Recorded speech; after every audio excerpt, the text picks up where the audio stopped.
Skill enhancement course, ঠিক আছে। তাহলে এসিসি মেজরের সাথে এসিসিও আমি পড়াবো। মেজর পেপার আমাদের কত নম্বরের হয়? 60 নম্বরের।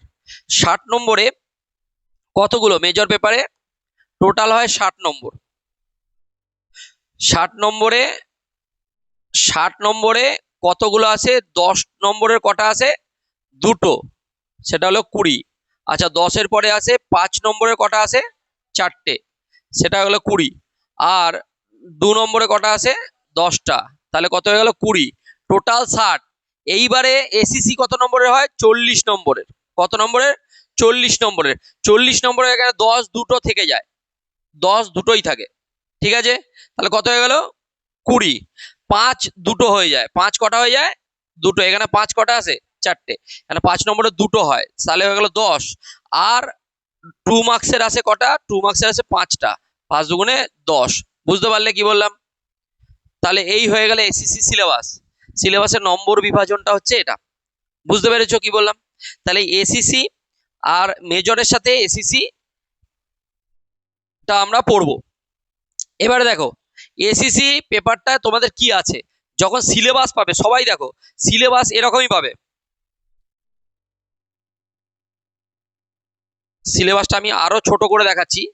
দেখো সিলেবাস যখন দেখবে সবাই এরকম ভাবে, the university of Burdwan syllabus দেখো, এই যে কোর্স স্ট্রাকচার দেওয়া আছে, তোমাদের কি কি অ্যাকচুয়ালি পড়তে হয়। অনেকের ডাউট থাকে যে ফার্স্ট সেমিস্টারে আমরা কি কি পড়বো। আমি প্রথমে বলেছিলাম, আবার একবার বুঝিয়ে দিচ্ছি। 6টা পরীক্ষা দিতে হবে। কটা পরীক্ষা দিতে হবে? 6টা। 6টার মধ্যে তোমরা মেজর সবাই এখানে যারা আছো মেজর নিয়েছো পলিটিক্যাল সায়েন্স, তাহলে মেজরে আমরা কি পড়বো? ওয়েস্টার্ন পলিটিক্যাল থট, ঠিক আছে, মেজর পড়লাম। এইবারে মাইনর হচ্ছে, দেখো আমি বোঝাচ্ছি এটা পলিটিক্যাল সায়েন্সের সিলেবাস, কিন্তু মাইনর তোমরা যারা পল সায়েন্স নিয়েছো মাইনর যে কোনো সাবজেক্ট নিতে পারবে। আমি ধরে নিলাম বাংলা নিয়েছো, ঠিক আছে, মাইনর বাংলা নিয়েছো, বা কেউ ইতিহাস নিয়েছো, তাহলে মাইনর হবে ইতিহাস, ওটাও 60 নম্বর, দুটোই 60 নম্বর করেই হবে, মেজর আর মাইনর। ক্লিয়ার? এইবারে তারপরে হচ্ছে মাল্টি ডিসিপ্লিনারি, মানে এমডিসি যেটা আছে, এমডিসি তোমাদের কি নিতে হবে বললাম? ইভিএস নেবে, ঠিক আছে। এমডিসি কি নেবে? ইভিএস, ঠিক আছে।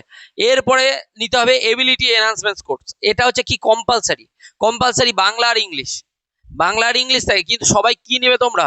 ম্যাক্সিমাম জন বাংলাই নেবে। তাহলে দেখো বাংলা যদি মাইনরে কেউ নাও 60 নম্বরে এক্সাম দিতে হবে। আবার কেউ মাইনরের সাথে এটা কিন্তু সবার গোটা কলেজে থাকবে, ability Aisi, ability enhancement course. বুঝতে পেরেছো? তাহলে বাংলা কটা পড়তে হবে? যদি বাংলা মাইনর নিয়ে থাকো কেউ, পলিটিক্যাল সায়েন্সের যারা মেজর, তাহলে বাংলা দুটো পড়তে হবে। এটা কনফিউজ কেউ হয়েও না, ঠিক আছে। বুঝতে পেরেছো কি বললাম? তারপরে গিয়ে স্কিল এনহান্সমেন্ট, এই এসিসি কির সাথে পড়া হয়? মেজরের সাথে। এসিসি কার সাথে পড়া হয়? মেজর যে স্যার পড়ায় সেই স্যারই এসিসি পড়ায়। এর পরের বারও যখন এসিসি থাকবে আমিই পড়াবো। বুঝতে পেরেছো কি বললাম? তাই এসিসি হিউম্যান রাইটস আছে। তারপরে কমন ভ্যালু অ্যাডেড কোর্স, এটা হচ্ছে, এইটা কি হচ্ছে? এইটাও এনভায়রনমেন্টাল স্টাডিজ, গোটা কলেজের কমন। এই সিভিসি যেটা আছে, সিভিএ, সেটা গোটা কলেজের সেমই থাকবে, ইভিএস। বুঝতে পেরেছো? কিন্তু এই যে এমডিসি, এটা তুমি যে কোনো, ভালো করে বোঝাও, এমডিসি মাল্টি ডিসিপ্লিনারি, মানে তোমরা ধরো পলিটিক্যাল সায়েন্সের স্টুডেন্ট, তোমাদেরকে কলেজ একটা সুযোগ দিচ্ছে অন্যান্য সাবজেক্ট তুমি চাইলে ফিজিক্স কেমিস্ট্রি নিয়েও পড়তে পারবে। কিন্তু আমাদের এখানে কলেজের ইনফ্রাস্ট্রাকচার ওরকম নেই। এখানে তোমরা এতজন আছো, সবাই যদি আলাদা আলাদা সাবজেক্ট নেয়, সবাইকে তো আলাদা আলাদা করে ক্লাস করাতে হবে। তো ওটা সেই কলেজের অত টিচার নেই, মানে অত প্রফেসর নেই। বুঝতে পেরেছো কি বললাম? সেই জন্য কলেজ থেকে একটা কি করে, আমাদের সব কলেজ, এই কাছাকাছি কলেজগুলোতে কি করে, কলেজে এমডিসি একটা চুজ করে দেয়, না ইভিএস নাও, নাহলে মাস কমিউনিকেশন নাও, এরকম ভাবে এটা চুজ করে দিয়ে কি বলে, তোমাদের ওপর, তোমাদেরকে বাধ্য হয়ে ওই দুটোর মধ্যে চুজ করতে হয়, ঠিক আছে। সেই জন্য আমি বলছি চুজটা কি করবে, তোমাদের সুবিধার্থে ইভিএস চুজ করবে। তাহলে কি হবে? ইভিএস, এমডিসি ইভিএস পড়বে, আবার দেখো সিভিএ ইভিএস পড়বে। তাহলে কটা ইভিএস বললাম? দুটো। তাহলে বাংলা যদি, আর আমি এটা বলছি ফার্স্ট সেমিস্টারে সবাই বাংলা মাইনর নাও, যারা মেজর নিয়েছো পলিটিক্যাল সায়েন্স, মাইনর নিলে বাংলা কটা হয়ে গেল? দুটো। আচ্ছা, ইভিএস কটা হয়ে গেল? দুটো। পলিটিক্যাল সায়েন্সের আমি দুটো পড়াবো। তাহলে কেউ যদি মনে করো টিচার নেবো, তাহলে গিয়ে টিচারের সংখ্যা কি হয়ে গেল? কমে গেল। বুঝতে পেরেছো কি বললাম? ক্লিয়ার হয়েছে? 6টা কিভাবে পরীক্ষা দেবে? শর্টকাটে মনে রাখবে, দুটো ইভিএস পরীক্ষা দেবো, দুটো বাংলা পরীক্ষা দেবো, আর পলিটিক্যাল সায়েন্সের মেজর আর এসিসি। বুঝতে পেরেছো? 6টা ক্লিয়ার? তাহলে কারুর কোনো ডাউট আছে? ডাউট থাকলে জিজ্ঞাসা করতে পারো, অসুবিধা নেই। এটা বলে হ্যাঁ, বলো বলো। বিএসসি, হ্যাঁ, এমসিকিউ।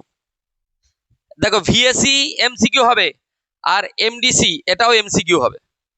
বুঝতে পেরেছো? মানে অ্যাকচুয়ালি মেজর আর মাইনর বাদ দিয়ে, আর এসিসি, মেজর মাইনর এসিসি বাদ দিয়ে যে 3টে থাকবে সব এমসিকিউ। ক্লিয়ার হচ্ছে? বুঝতে পেরেছো কি বললাম? তাহলে গিয়ে এইখানে এটা হচ্ছে, এটা কি আবার আর কিছু জনের ডাউট থাকে, ধরো ওয়েস্টার্ন পলিটিক্যাল থট তোমার হচ্ছে কি মেজরে পড়ছি আমরা, মাইনরে পলিটিক্যাল থিওরি, যে মাইনর কি একসাথে পড়তে হবে? না, মাইনর আমাদের নয়, মাইনর যারা মাইনর পলিটিক্যাল সায়েন্স নিয়েছে তাদের পলিটিক্যাল থিওরি আছে। ক্লিয়ার হচ্ছে? তাই এটা নিয়ে অত ভাববে না। এবার পলিটিক্যাল সায়েন্সের দেখো তোমরা সিলেবাস সবাই জেরক্স করে নেবে, সিলেবাস বার করে নেবে। সিলেবাসটা প্রথমে মেজর আছে, মেজরে কি মেজরে আমরা কি জেনেছি? ওয়েস্টার্ন পলিটিক্যাল থট, যেটা আমাদের ক্লিয়ার করা হয়ে গেছে। এবারে দেখো, বারবার বলছি আমি ক্লিয়ার করা হয়ে গেছে, কিন্তু আমার ক্লিয়ার করা হয়েছে বোঝানো, মানে বোঝানো।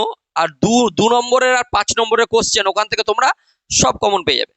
বুঝতে পেরেছো? 2 নম্বর আর 5 নম্বর নিয়ে কোনো প্রবলেম হবে না, কিন্তু 10 নম্বরের যে প্রপার নোটস হয় সেগুলো আমি এখনো পর্যন্ত করাইনি। কারণ কি, আমার উদ্দেশ্য একটাই, যে তোমরা আগে সাবজেক্টটাকে ভালো করে বোঝো।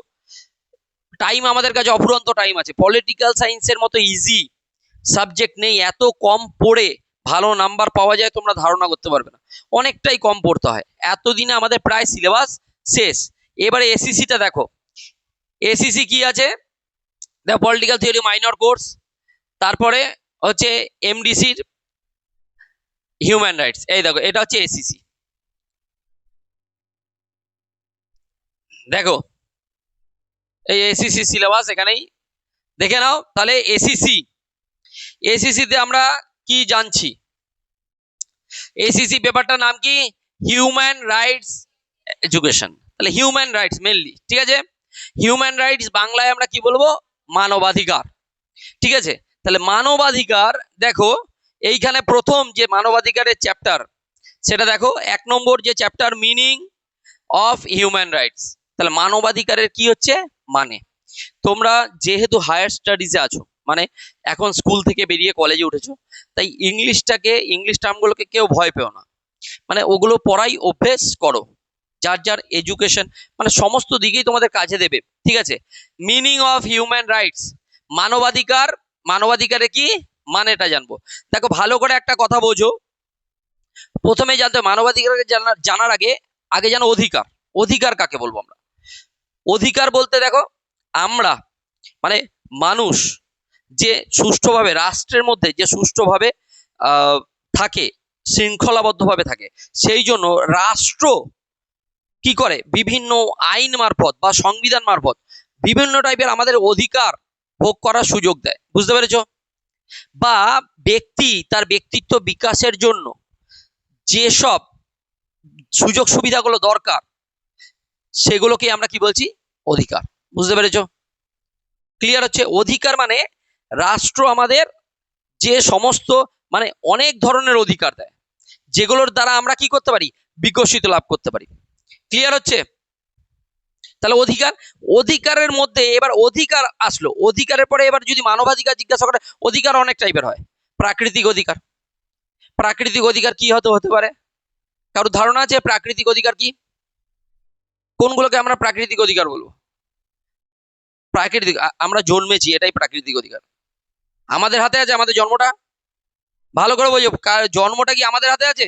না না, আমি এখন জন্মাবো না, আমি কিছুদিন বাদে জন্মাবো, বা এই কলিযুগে জন্মানো যাবে না, সত্য যুগে জন্মালে ভালো হতো, বা এর পরে যদি কোনো যুগ আসে তখন কলিযুগে জন্মে লাভ নেই, এরকম হবে? তাহলে এটা কি ন্যাচারাল ব্যাপার? তাহলে এটাকে কি বলবো? প্রাকৃতিক অধিকার। বুঝতে পেরেছো? স্বাধীনতা আমাদের হাতে আছে, তাহলে এইটা, তাহলে প্রাকৃতিক অধিকার হচ্ছে এইগুলো। ঠিক আছে?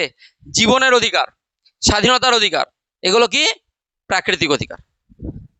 বুঝতে পেরেছো কথাটা কি বললাম? তাহলে এইবারে আমি বলছি প্রাকৃতিক অধিকার গেল। যদি বলি রাজনৈতিক অধিকার, সবাই বলতে পারবে রাজনৈতিক অধিকার কোনগুলো? রাজনৈতিক অধিকার, ভোট দেওয়া, তারপর নির্বাচিত হওয়ার অধিকার। বুঝতে পারছো? এই দেখ আবারও এখানে তোরা এতজন যে আছিস ভালো করে বোঝ। কলেজে যেরকম ক্লাস করিস করিস, এখানে আমি তোদেরকে বোঝানোর চেষ্টা করছি। এখানে এসে একটু আমার সাথে আলোচনায় অংশগ্রহণ কর, তাহলে গিয়ে কি হবে, তাহলে বুঝতে পেরে যাবি জিনিসটা। শুধু এসে বসে থেকে শুনে বাড়ি চলে গিয়ে লাভ হবে না, আই কন্ট্যাক্ট করেও লাভ হবে না। শুধু বোঝ আমি কি বলতে চাইছি। অধিকার কি? অধিকার মানে রাষ্ট্র আমাদের যে সমস্ত সুযোগ সুবিধা দেয়, ঠিক আছে? তাহলে সুযোগ সুবিধা আমরা যেগুলো পাচ্ছি সেগুলো আমাদের অধিকার। বিভিন্ন ধরনের সুযোগ সুবিধা। অধিকার অনেক টাইপের হয়। অধিকার প্রাকৃতিক অধিকার, সামাজিক অধিকার, অর্থনৈতিক অধিকার, রাজনৈতিক অধিকার, ঠিক আছে? বুঝতে পেরেছো? ন্যায় বিচার পাওয়ার অধিকার, ন্যায়ের অধিকার আছে, সমস্ত রকমের অধিকার আছে। কিন্তু এইবার অধিকারগুলোর মধ্যে তাহলে মানবাধিকার কি? অধিকার আর মানবাধিকার এই দুটোর মধ্যে কি ডিফারেন্স আছে? অধিকার আর মানব অধিকার হচ্ছে মানুষ হয়ে বেঁচে থাকার, মানুষ হয়ে বেঁচে থাকার জন্য যে অধিকার তাকে আমরা বলছি মানবাধিকার। আমি মানুষ হয়ে জন্মগ্রহণ করেছি, মানুষের কিসের অধিকার? প্রথম অধিকার কোনটা? বেঁচে থাকতে হবে। আচ্ছা, শুধু বেঁচে থাকলেই হবে না, মর্যাদার সাথে বেঁচে থাকতে হবে। বুঝতে পেরেছো? বেঁচে থাকলে হবে না, বেঁচে থাকার সাথে কি থাকতে হবে? মর্যাদা। তাহলে মানুষের মর্যাদা ক্ষুণ্ণ হবে এরকম কোনো কাজ করা যাবে না। তাহলেই এটাকে হিউম্যান রাইটস বলছে। হিউম্যান রাইটস কমিশনের কাজই হচ্ছে মানবাধিকার যাতে কোনোভাবে লঙ্ঘন না হয়। তাহলে মানবাধিকারগুলোকে স্পেসিফিক ভাবে আলাদা করা যায় অধিকার থেকে। অধিকার কিন্তু সব যেগুলোই আমরা সুযোগ সুবিধা পাচ্ছি সেগুলো হচ্ছে অধিকার। কিন্তু মানবাধিকার আমরা কাকে বলছি? মানুষ হয়ে বেঁচে থাকার জন্য যে সমস্ত অধিকারগুলো আমরা ভোগ করি, আর সেগুলো সংবিধান দ্বারা আবার কি আছে? স্বীকৃত করা আছে। আগে কিন্তু ছিল না, কিন্তু এখন রয়েছে। এইবারে ভাবো, তাহলে মানবাধিকার বুঝতে পারলে হিউম্যান রাইটস, হিউম্যান রাইটস বোঝা গেল। মানবাধিকার মানুষ হয়ে বেঁচে থাকার জন্য যে সমস্ত অধিকারগুলো একদম দরকারি সেইগুলোই। এইবারে evolution of the concept of human rights, প্রথম অধ্যায় ভালো করে বোঝো। এভলিউশন মানে বিবর্তন, এভলিউশন মানে বিবর্তন, of the concept of human rights, তাহলে মানবাধিকারের বিবর্তন। দেখো মানবাধিকারের ধারণা এখন আমরা এই আধুনিক যুগে দাঁড়িয়ে খুব সহজ আমাদের কাছে বোঝাটা মানবাধিকার, কিন্তু ভাবো সেই প্রাচীন গ্রিসের কথা। মানবাধিকার যদি বলা হয় তাহলে প্রাচীন গ্রিস থেকে শুরু হয়েছে মানবাধিকার সম্পর্কে ধারণা, মানে মানুষের বেঁচে থাকার অধিকার নিয়ে। সেই প্রাচীন গ্রিসে আমরা কাদের কথা পড়েছি? সক্রেটিস, প্লেটো, অ্যারিস্টটল, এদের দর্শন পড়লাম। এরা তখন কিন্তু মানবাধিকার ছিল না, তখন কি এরা ন্যায় বিচারের কথা বলেছে, এরা মানুষের জন্য স্বাধীনতার কথা বলেছে, সমস্ত বলেছে। এইবারে যখনই এবার খ্রিস্টপূর্ব সেই ৫ম শতক, ওখান থেকে আস্তে আস্তে নামছো, তারপরে 450 খ্রিস্টপূর্বাব্দ, এই টাইমে স্টোইক দার্শনিকরা বললো মানুষের সমান অধিকারের কথা বললো, সব মানুষের ধনী গরিব এগুলো কি আলাদা করা যাবে না, স্টোইকবাদীরা বললো। রোমানরা 12 টেবিলস, রোমানদের আইনের ধারণা, রোমানদের আমরা কি পড়েছি? আইনের ধারণা, আইনের ধারণাতে কি পড়েছি? 12 টেবিলস। গ্রিসের পরেই রোমানদের কথা পড়ি আমরা। 12 টেবিলসে 12টা একটা রুলস কিরকম ছিল? 12 টেবিলস বলতে কিরকম? রোমানরা বলছে যে অভিজাতরা, তখনকার দিনে অভিজাতরা আর যারা রাজা ছিল আর কি রাষ্ট্রের অধীনে, তারা কি করতো? যা ইচ্ছা তাই করতো। যা ইচ্ছা তাই মানে মানে যখন তখন। আজকে ধরো কিছুজন, আমি কি বলেছি পড়তে আসতে হবে সবাইকে বাধ্য হয়ে, কিছুজন আসেনি, এবার আসেনি, আমি পুরোপুরি গ্রুপ থেকে লেফট করে আর পড়াবোই না, বাদ দিয়ে স্যার এটা কি হলো এরকম ভাবে। আজকে তো আমি তাও বলেছি, আমি তাও আজকে কালকে কি মেসেজ করেছি, আমি কোনোদিন মেসেজ এরপরের দিন আমি মেসেজই করলাম না। এই করে তোমাদের স্টুডেন্ট হাফ হয়ে গেল, এলো না স্যার তো আজকে আর বেশি কিছু মেসেজ করেনি, তাহলে আজকে রিল্যাক্সেশন আছে, দিয়ে তোমরা তারপরের দিন পড়তে, কালকে পড়তে আসনি আর পড়াবো না, বাদ দিয়ে বলি এই রে স্যার তো যা ইচ্ছা তাই নিজের মতো করছে, রুলস তো কিছু বলেনি। আর যদি আমি বলে দিই যে কালকে যদি না আসো, যে আসবে না তাকে আর পড়তে আসতে হবে না, যদি আমি কোনো কারণ না জানিয়ে যদি পড়তে না আসো তাহলে পড়তে আসতে হবে না, এটা লেখা আর এটা না লেখার মধ্যে ডিফারেন্সটা কোথায়? লিখলে সবাই গুরুত্ব সহকারে আসবে এবং আমাকে যারা যারা পড়তে যায় তারা মেসেজ করবে, ক্লিয়ার। আর যদি আমি না লিখে নর্মাল দিনের মতো তোমরা পড়তে এলে না, বাদ দিয়ে দিলাম, তাহলে সেই জিনিসটা কি হবে? তোমরা হঠাৎ করে কি মনে করলে স্যার তো আমাদের জানালোই না কিছু ইনফরমেশন, একদিন আমি কামাই করতে পারি না, এ তো যা ইচ্ছা তাই, স্যার তো স্বৈরাচারী আরম্ভ করেছে আমাদের সাথে। এখানে কোথায় আমরা আছি? সেই অত্যাচারী শাসক ঔরঙ্গজেবের মতো আর কি, আর না এখন নর্থ কোরিয়া কিংডম, ঠিক আছে, যা ইচ্ছা তাই করছে, এরম বললে হবে না। এইটাই বলছে। এবার টুয়েলভ টেবিলসটা কিরকম ভাবে তৈরি হয়েছিল? যা ইচ্ছা অভিজাতরা যেরকম ইচ্ছা শাসন করছে, যাকে তাকে যখন তখন জেলে ঢুকিয়ে দিচ্ছে, বলছে কোনো রুলসই নেই। তা রুলস কোথায়? আমরা কোন অপরাধ করলে জেলে যাবো আর কোন অপরাধ করলে জেলে যাবো না সেটা তো জানতে হবে আমাকে, তাহলে তো আমি ওই জিনিসটা করবো না। সেই জন্য কি বানাতে হয়েছে? Twelve tables. প্রথম এই ধারণা, আইনের ধারণা আছে, ঠিক আছে। স্টোইকবাদীরা সবার সমমর্যাদার কথা বলে, ধনী গরিব সবাই সমান। এরপরে আস্তে আস্তে এরকম ভাবে মধ্যযুগ পেরোয়। মধ্যযুগের পরে আস্তে আস্তে মধ্যযুগের সময়েই 1215, যদি মানবাধিকারের বিবর্তন ভালো করে জানতে চাও, আধুনিক যুগে মানবাধিকারের বিবর্তন শুরুই হয় হচ্ছে, প্রথম রুলস বানানো শুরু হয় ম্যাগনা কার্টা। কি ম্যাগনা কার্টা? ম্যাগনা কার্টা ঘটনাটা কি? 1215 খ্রিস্টাব্দ। কত? 1215 সাল। বুঝতে পারছো তো? এখন আমরা কত সালে আছি? 2026। আর তোমরা 1215 কথা বলছি খ্রিস্টাব্দ। 1215-তে প্রথম একটা ঘটনা ঘটে, কিসের? ম্যাগনা কার্টা। নাম কি? এবার ম্যাগনা কার্টা ঘটনাটা কি? এই ঘটনাটা হচ্ছে, ভালো করে বলছি, ব্রিটেনে, মানে ব্রিটেন কাকে বলছি বুঝতে পারছো তো? ব্রিটিশরা আমাদের দেশে শাসন করেছিল। তো ব্রিটেনে রাজা জন ছিল। কে ছিল তখন? রাজা জন, কিং জন। এই রাজা জন শাসক কিরকম ছিল? যখনই ওর টাকার দরকার পড়তো, মানে অর্থের, বিশাল আয়াসী লোক ছিল, যখনই অর্থের দরকার পড়তো তখন কি করতো? জনগণের ওপর কর চাপিয়ে দিত, জনগণের ওপর এক্সট্রা কর।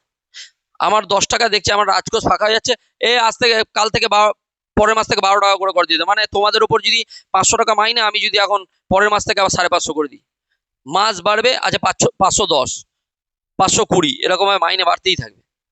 তোমরা কি বলো? স্যার এক জায়গায় ফিক্সড করুন, এটা কি হচ্ছে? আমরা কত দেবো মাইনে? আমরা একই ইনকাম করি না। বুঝতে পারছো কথাটা কি বললাম? তো সেখানে দাঁড়িয়ে এটা তাহলে কি মনে হবে আমাকে? আবার কি মনে হবে তোমাদের? স্বৈরাচারী।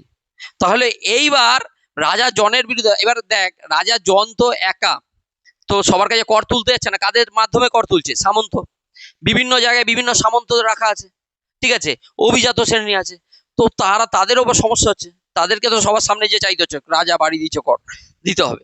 এবার তারা খারাপ হয়ে যাচ্ছে, মানুষের জনরোষের সম্মুখীন হচ্ছে, তখন সামন্তরা মিলেই কি করলো? আন্দোলন শুরু করলো, দিয়ে রাজা জনকে বললো এরকম ভাবে চলতে পারে না, তাহলে একটা কি বানাতে হবে? একটা রুলস বানাতে হবে, একটা রুলস। তাহলে প্রপার ওই রুলসটা যেটা বানালো প্রথম, সেটাই হচ্ছে ম্যাগনা কার্টা। সেই ঘটনাটাকে কি বলা হচ্ছে? ম্যাগনা কার্টা। সেটা কত সালে হয়? 1215। আর সেটা কোথায় হয়? ইংল্যান্ডে। মনে থাকবে ঘটনা, মনে যে বিবর্তন মানে কিভাবে মানবাধিকারের ধারণা এসছে। তাহলে ওটা কিসের জন্য লড়াই হলো বলতো? মানুষের অধিকারের। মানুষের অধিকারের জন্যই তো লড়াই হলো প্রথম। তাহলে ম্যাগনা কার্টা হলো। তাহলে ম্যাগনা কার্টা কত সাল? ম্যাগনা কার্টার পরে এইবারে আবার একটা ঘটনা আছে, 1628, পিটিশন অফ রাইট। 1628-এ কি হয়? Petition of right. ওটাও ব্রিটেনে। ব্রিটেনে কি হয়? Petition of right. তখন ছিল চার্লস প্রথম। চার্লস প্রথমও এরকমই শুরু করেছিল, জনগণের ওপর কি করছিল? অত্যাধিক পরিমাণে কর চাপিয়ে দিচ্ছিল, যাকে তাকে যখন তখন জেলে ঢুকিয়ে দিচ্ছিল, মানুষের অধিকার বলে কিছু ছিল না। তখন আবার পিটিশন অফ রাইট, ওরাও আন্দোলন শুরু করে যে একটা রুলস বানান, একটা রুলস, লিখিত রুলস বানাতে হবে। 1628-এ ওই রুলসটা বানানো হলো। বোঝাতে পারলাম? তাহলে ব্রিটেনের দুটো ঘটনা মনে থাকবে, কি কি? এক হচ্ছে ম্যাগনা কার্টা, কত সাল? 1215। তারপরে কিসে এলো? Petition of right, 1628। তারপরে আমরা যে ঘটনা, এইবার ঘটনাগুলোর সাথে আমরা পরিচিতি। এরপরে যে ঘটনা, জন লক এসে 1689, 1690 সাল, টু ট্রিটিস অফ গভর্নমেন্ট। ওখানে কিসের কথা বলে? Natural rights. কিসের কথা বলে? ন্যাচারাল রাইটস, প্রাকৃতিক অধিকার। কিসের কথা বলে? প্রাকৃতিক অধিকার বা স্বাভাবিক অধিকার। মানুষের প্রাকৃতিক অধিকার বা স্বাভাবিক অধিকার কটা? তিনটে। কি কি? জীবন, স্বাধীনতা, সম্পত্তি। তাহলে এর অধিকারের কথা, এটা যে মানুষের প্রথম অধিকার, এই অধিকারের কথা বলে। বুঝতে পেরেছো? ধারণা দিল। দেখো আস্তে আস্তে মানবাধিকার পুরো ফ্লোরাইজ হচ্ছে, ঠিক আছে, আস্তে আস্তে বিবর্তন হচ্ছে। তাহলে ঘটনাগুলো বারবার মনে করো, যখন পড়তে বসবে এইভাবেই মুখস্থ এমনি হয়ে যাবে। মানবাধিকারের বিবর্তনের প্রথম পয়েন্ট যদি হয় ম্যাগনা কার্টা, 1215। তারপরে 1628-এ কি? Petition of right. তারপরে 1689, 1689-এ কার কথা বলবো? John Locke. জন লকের প্রাকৃতিক অধিকার। তারপরেই আসছে 1776। 1776 কি বলতো? 1776-এ না 76 মনে হয়, এই তো এইখানে মানবাধিকার পড়াচ্ছি, তুই বন্যার কথা বলে দিচ্ছিস একদম। যাই হোক, খরা বন্যা এইসবের কথা বলছিস। তো 1776 আমেরিকার স্বাধীনতা যুদ্ধ, আমেরিকার স্বাধীনতা যুদ্ধ। এই যে আমেরিকার স্বাধীনতা যুদ্ধ হচ্ছে, তাহলে এটাও হচ্ছে, এই ঘটনাটাও হচ্ছে তো মানুষের অধিকার নিয়ে লড়াই হয়েছিল। ঠিক আছে, সবার বাক স্বাধীনতা থাকবে, বাক স্বাধীনতা সবার থাকবে। এই যে এই নিয়ে কিন্তু পুরো আমেরিকান যে ডিক্লারেশন এটা তৈরি হয়, এটা হচ্ছে কত সাল? 1776। তাহলে চারটে ঘটনা হলো, ভালো করে বোঝো। তাহলে প্রথম কি? ম্যাগনা কার্টা। কত সাল? 2 1628 পিটিশন অফ রাইট, সেটাও ব্রিটেনে। তারপরে 1689 জন লকের প্রাকৃতিক অধিকার। তারপরে 4 1776 আমেরিকার স্বাধীনতা যুদ্ধ। 1776 পরে তারপরে যুদ্ধটা, বড় যুদ্ধ কি হয়েছিল? আর একটা স্বাধীনতা যুদ্ধ হয়েছিল, কি আর একটা বিপ্লব হয়েছিল, ফরাসি বিপ্লব। কবে হয়েছিল? 1789। এগুলো আমি আগে পড়িয়ে দিই, সেই জন্য বললাম এগুলো এরপর সুবিধা হবে। ফরাসি বিপ্লবে সাম্য মৈত্রী স্বাধীনতার কথা বলে। কি বলা হয়? সাম্য মৈত্রী স্বাধীনতার কথা। প্রথম এই ধারণা যে সবাই সমান, সব মানুষের অধিকার কি সমান, এইটা পুরোপুরি ফরাসি বিপ্লবের মোটো ছিল। সেই জন্য এই ফরাসি বিপ্লব থেকে গোটা ইউরোপে একটা সমমতাদর্শে বিশ্বাসী মানুষকে ওরা মানে সবাই সবার সমান অধিকার, এই ব্যাপারটাকে মানে। আমাদের এখানে এই যে জাতপাত নিয়ে এত লড়াই, এই যে এত কাস্ট ডিভিশন, এটা যে চলছে না, এটা আমেরিকাতে এরকম নেই, বা ইউরোপের কান্ট্রিগুলোতে এরকম নেই। ওরা সবাই সমান, মানুষের অধিকার সবার সমান। এবার ওইখানে ইউরোপে কিছু কিছু দেশ আছে, বুঝলে, ধরো কিছু কিছু ধরো নরওয়ের কথা বলছি। নরওয়েতে না বিরাট ধনী যেমন নেই, তেমনি বিরাট গরিব তেমনিও নাই। সবাই মিডিল ক্লাস, মানে সবার অর্থনৈতিক পরিস্থিতি প্রায় একটা ইকুয়াল সিস্টেম। এই ব্যাপারটাকে, এই যে ইকুয়ালিটি, এই যে এই এই কথা ফরাসি বিপ্লব থেকে আস্তে আস্তে সবাই মোটামুটি গোটা ইউরোপে ওই ব্যাপারটা ছড়িয়ে যায়। ইউরোপের কান্ট্রিগুলো ওরকম টাইপেরই হয়। বুঝতে পেরেছো কি বললাম? ক্লিয়ার হচ্ছে? তাহলে তাহলে ফরাসি বিপ্লব এলো, ফরাসি বিপ্লবে কিসের কথা বললো? সাম্য মৈত্রী স্বাধীনতা এইসবের কথা একদম ফুল ফ্লেজে সবাই বুঝতে পেরে গেল, গোটা দুনিয়া বুঝতে পেরে গেল। বুঝতে পেরেছো কি বললাম? তাহলে মানবাধিকার নিয়ে দেখো আস্তে আস্তে এইবারে মানবাধিকার কি হলো। মানবাধিকার ইউএনও কবে তৈরি হয়? এইচএসে পড়েছো। ইউএনও 1945 সাল, দ্বিতীয় বিশ্বযুদ্ধ শেষ হলো, ইউএনও তৈরি হলো 1945 সালে। ইউএনও মানে ইউনাইটেড নেশন অর্গানাইজেশন, ইউএনও তৈরি হলো। ক্লিয়ার? কত সাল? 1945 সাল। এই 1945-এর পরে ইউএনওতে কটা অঙ্গ হয়? 6টা অঙ্গ। কি কি অঙ্গ হয়? 6টা অঙ্গ আমরা পড়েছি। সাধারণ সভা, নিরাপত্তা পরিষদ, তারপরে হচ্ছে অর্থনৈতিক ও সামাজিক পরিষদ, সচিবালয়, এগুলো আমরা পড়েছি না? তাহলে এইগুলোর মধ্যে এইবারে ইউএনওর কাজ কি? ইউনাইটেড নেশন অর্গানাইজেশন যে প্রতিষ্ঠা হলো, কাজ কি? সমস্ত দেশ একটা ছাতার তলে থাকবে, আর কেউ যাতে কোনো দেশ কাউকে আক্রমণ করতে না পারে। এই জন্য তো প্রোটেকশন, কথা বলো না কেউ, প্রোটেকশনের জন্য। তো ওরা কি করলো এইবার? প্রথমে কি করলো? 1948 সালের 10 ডিসেম্বর। কবে? 1948 সালের 10 ডিসেম্বর মানবাধিকার ঘোষণাপত্র, ঠিক আছে, মানবাধিকার সংক্রান্ত ঘোষণা, universal declaration of human rights, ঠিক আছে, ইউডিএইচআর। এই যে এটা ভালো করে বোঝো, মানবাধিকার ঘোষণাপত্র, মানবাধিকার মানে মানবাধিকারকে ক্ষুণ্ণ করা যাবে না। সেটা হয়ে গেল কি ইন্টারন্যাশনালি, গোটা আন্তর্জাতিক ব্যাপারে। এরা যখনই ইউএন চার্টারে করে দিল, যে 1900 কত সালে করেছে সেটা ভালো করে এই ডেটটা খেয়াল রাখতে হবে। 1900 কত? 48, 10 ডিসেম্বর, এই ডেটটা একদম মনে রাখতে হবে। এই টাইমে প্রথম কোথায়? ইউএনও, ইউনাইটেড নেশন অর্গানাইজেশন, ইউএনওতে কবে হয় মানবাধিকার সংক্রান্ত ঘোষণা? এটা কিন্তু একদম অফিসিয়ালি, আধুনিক যুগের একদম অফিসিয়ালি স্ট্যাম্প পড়ে গেল যে মানবাধিকারকে ক্ষুণ্ণ করা যাবে না কোনো মতেই। কোনো দেশ, কোনো ব্যক্তি, কেউ মানবাধিকারকে ক্ষুণ্ণ করতে পারবে না। বুঝতে পেরেছো কথাটা কি বললাম? তাহলে মানবাধিকারকে ক্ষুণ্ণ করা যাবে না মানে ধরো আমরা বাংলাদেশে কোনো একটা দেখছি কোনো মানুষকে পিটিয়ে মেরে দিল, সেটা ক্যামেরা আমরা দেখতে পাচ্ছি। তাহলে ক্যামেরা যদি গোটা ওয়ার্ল্ডে সবাই দেখতে পায়, তখন বাংলাদেশের উপর প্রেশারাইজড করা হবে।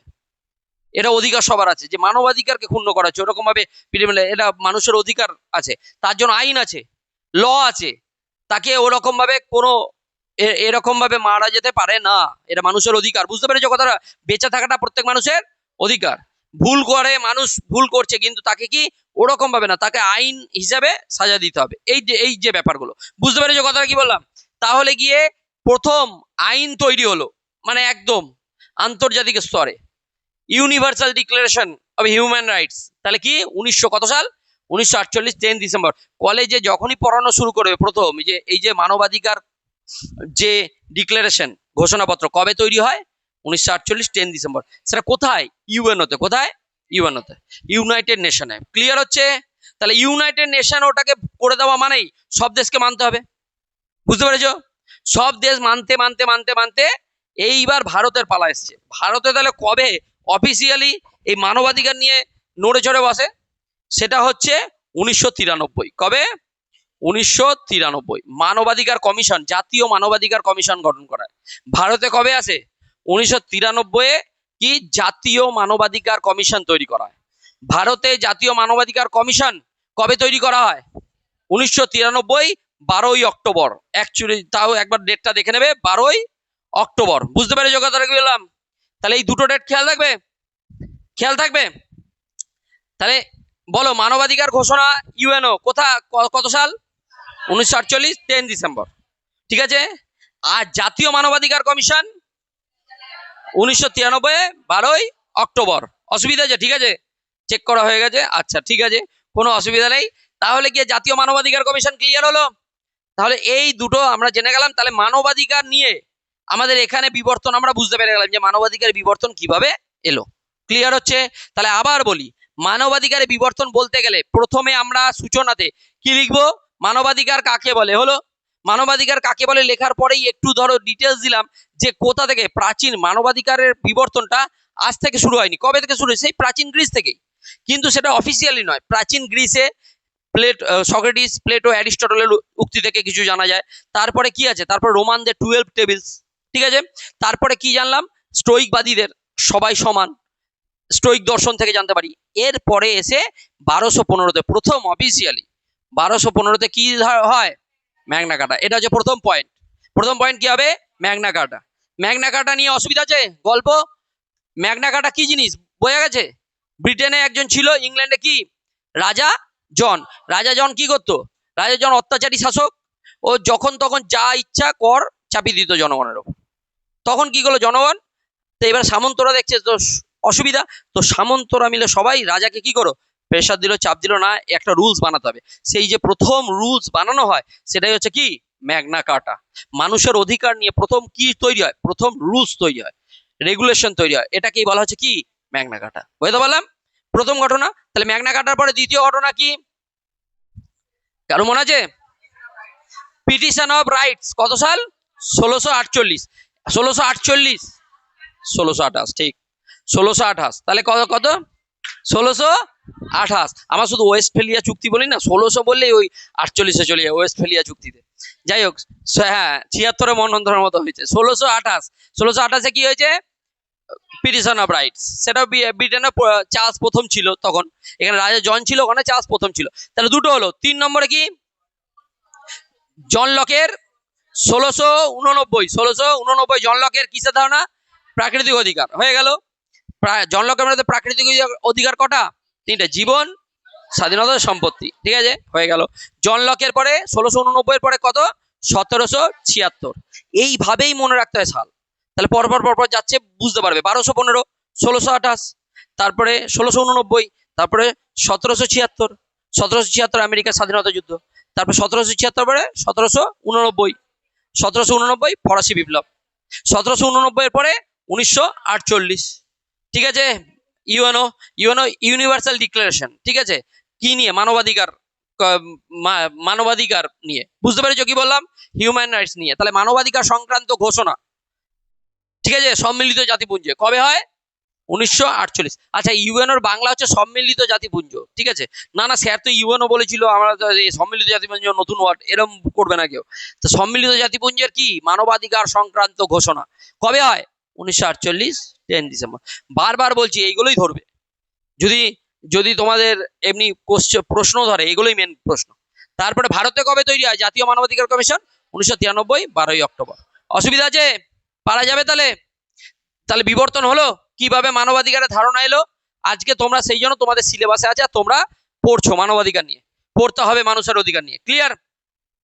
তাহলে কি এটা আমরা জানলাম। এরপরে দেখো, তাহলে প্রথম অধ্যায়ে এটা আমরা জানলাম। আচ্ছা, মিনিং অফ হিউম্যান রাইটস, তারপরে কি আছে, evolution of the concept of human rights হয়ে গেল। এবারে 2 নম্বর, 1 নম্বর হয়ে গেল, 1 নম্বর পরে এবারে 2 নম্বর, 2 নম্বরে Indian constitution and the protection of human rights. তাহলে বুঝতেই পারছো, ইন্ডিয়ান কনস্টিটিউশন মানে ভারতের সংবিধান। ভারতের সংবিধানে কিভাবে প্রোটেকশন দেওয়া আছে, কাকে? হিউম্যান রাইটসকে, মানবাধিকারকে কিভাবে কি দেওয়া আছে, প্রোটেকশন দেওয়া আছে। তাহলে দেখো, মানবাধিকার শুধু মুখে বললেই তো হবে না, মানবাধিকার গুলো সংবিধানে লেখা আছে। যে মানবাধিকার মানে মানুষের একদম মৌলিক অধিকার, মানুষের মৌলিক অধিকার। তাহলে অ্যাকচুয়ালি মৌলিক অধিকার তোমাদের আমি পড়িয়ে দিয়েছি এইচএসএই, মৌলিক অধিকার ক্লাস 11-এ পড়েছো। মৌলিক অধিকার কত নম্বর অধ্যায়ে আছে সংবিধানের?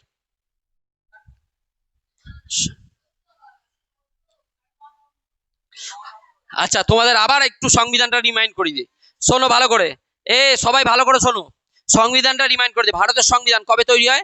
1950-এর 1949-এর 26শে নভেম্বর তৈরি হয়। আর কার্যকরী হয়, কেউ কথা বলবে না, কার্যকরী হয় 1950-এর 26শে জানুয়ারি। ভালো করে বোঝো, 1950-এর 26শে জানুয়ারি কার্যকরী হলো।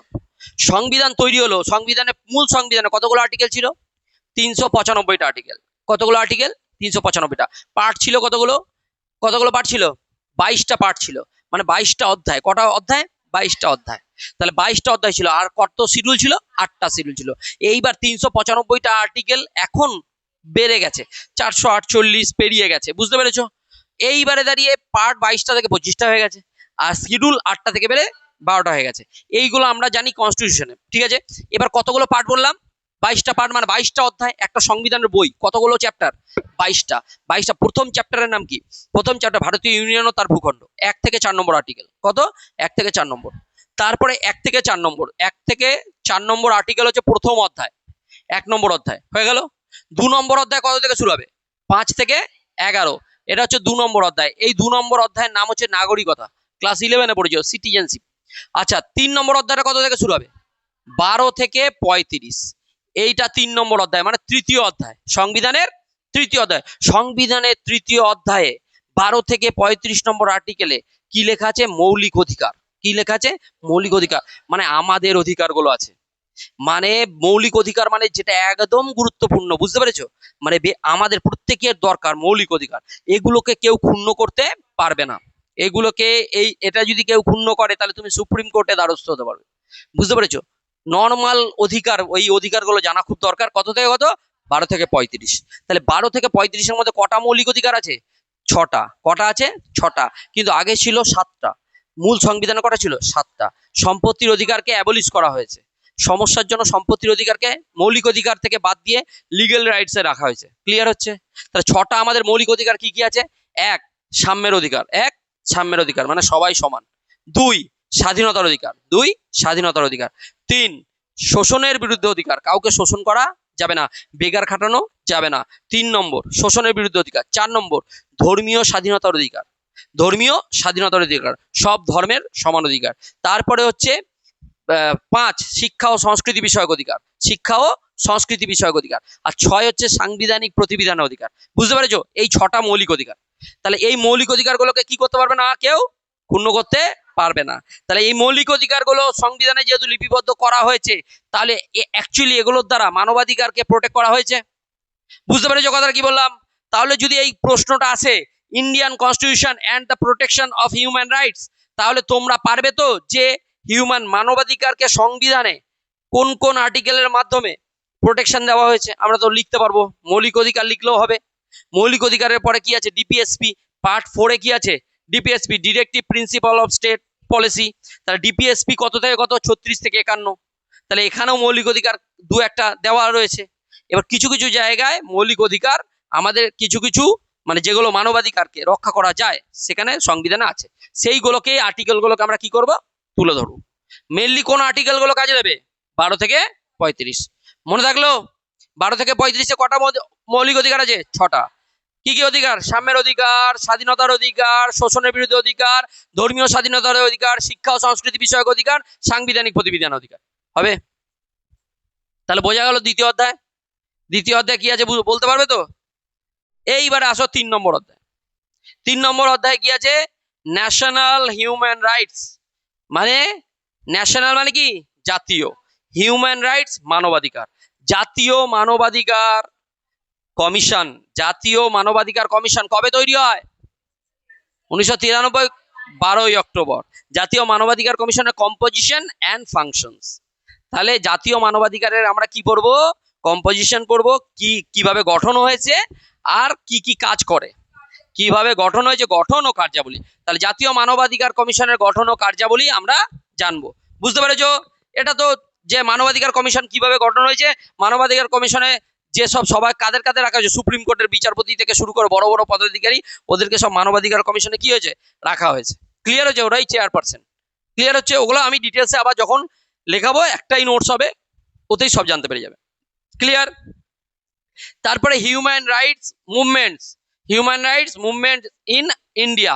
ইন্ডিয়াতে মানবাধিকার যে আন্দোলন হয়েছে তার বেসিক ফিচার্স কি? মানবাধিকার যে আন্দোলনগুলো হয়েছে তার কি করবো আমরা? বেসিক ফিচার্স মানে মুখ্য বৈশিষ্ট্যগুলো। এখান থেকেও একটাই কোশ্চেন আসবে। বুঝতে পেরেছো? তারপরে হিউম্যান রাইটস টেররিজম। টেররিজম মানে কি? টেররিজম মানে জানো?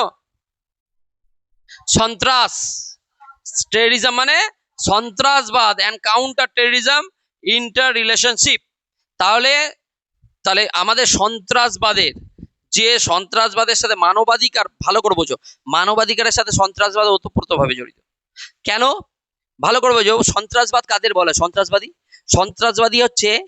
সন্ত্রাসবাদী হচ্ছে এমন একটা অসামরিক জনগণের ওপর, অসামরিক জনগণের ওপর কোনো উদ্দেশ্য নিয়ে যদি হামলা চালানো হয়, ঠিক আছে, যারা হামলাটা চালাচ্ছে তারাই হচ্ছে সন্ত্রাসবাদী।